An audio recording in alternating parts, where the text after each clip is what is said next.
Hi అండి, నమస్తే. Welcome back to Konaseema రుచులు. ఈరోజు వీడియోలో మంచి కాంబినేషన్ కర్రీ అయిన మామిడికాయ రొయ్యల రెసిపీని మీతో షేర్ చేసుకోబోతున్నానండి. ఈజీ ప్రాసెస్లో చూపిస్తున్నాను. టేస్ట్ అయితే చాలా బాగుంటుంది. మరి ఇంకా లేట్ చేయకుండా ద బెస్ట్ మామిడికాయ రొయ్యల కర్రీని ఈజీ అండ్ టేస్టీగా ప్రిపేర్ చేసేద్దాం పదండి. మామిడికాయ రొయ్యల కర్రీని తయారు చేసుకోవడం కోసం స్టవ్ వెలిగించి కడాయిని పెట్టుకొని 2 టేబుల్ స్పూన్ల ఆయిల్ వేసి హీట్ చేసుకోండి. అందులోని ఒక పెద్ద ఉల్లిపాయ సన్నని తరుగును వేసుకొని మూత పెట్టి మధ్య మధ్యలో కలుపుకుంటూ మీడియం ఫ్లేమ్ మీద ఉల్లిపాయ ముక్కలు ఇలా మెత్తబడేంత వరకు వేయించుకోండి, సరిపోతుంది. ఇప్పుడు అందులోని 1 టేబుల్ స్పూన్ అల్లం వెల్లుల్లి పేస్టును కూడా వేసుకొని అల్లం వెల్లుల్లి పేస్టు పచ్చివాసన పోయేంత వరకు కలుపుతూ వేయించండి.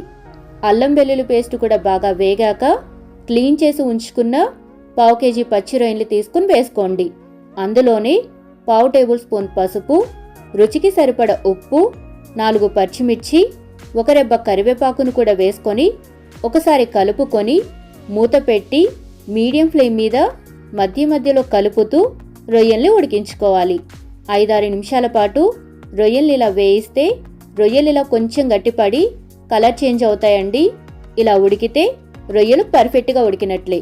ఇప్పుడు అందులోని 1 టేబుల్ స్పూన్ కారం, 1 టేబుల్ స్పూన్ వేయించి పొడి చేసుకున్న ధనియాల పొడి, 1/2 టేబుల్ స్పూన్ జీలకర్ర పొడిని కూడా వేసుకొని లో ఫ్లేమ్ మీద మసాలాలన్నీ రొయ్యలకి బాగా పట్టేలాగా వేయించండి. ఇలా వేయించాక కొద్దిగా వాటర్ని యాడ్ చేసుకొని మీడియం ఫ్లేమ్లో 5-6 నిమిషాల పాటు ఉడికించుకోవాలి. ఇప్పుడు అందులో ఒక మీడియం సైజ్ మామిడికాయని తీసుకొని ఇలా కొంచెం పెద్ద ముక్కల కింద కట్ చేసుకుని వేసుకోవాలి.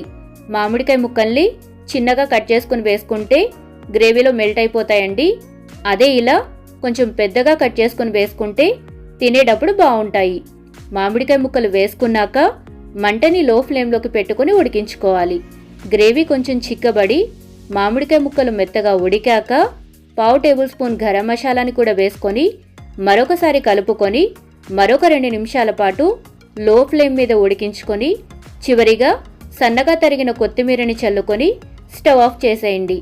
రొయ్యల్ని ఇష్టంగా తినేవారికి ఇది ఒక మంచి కాంబినేషన్ అండి. మరి మీరు కూడా ఈ స్టైల్లో ఒకసారి మామిడికాయ రొయ్యల్ని ట్రై చేసి మీ విలువైన ఫీడ్బ్యాక్ని నాతో షేర్ చేసుకోండి. వీడియో కనుక మీకు నచ్చినట్లయితే తప్పకుండా లైక్ చేసి మీ ఫ్యామిలీ అండ్ ఫ్రెండ్స్కి షేర్ చేయండి. ఇలాంటి మరిన్ని ఈజీ అండ్ టేస్టీ రెసిపీస్ కోసం మన కోనసీమ రుచుల్ని సబ్స్క్రైబ్ చేసుకోండి. Thank you for watching.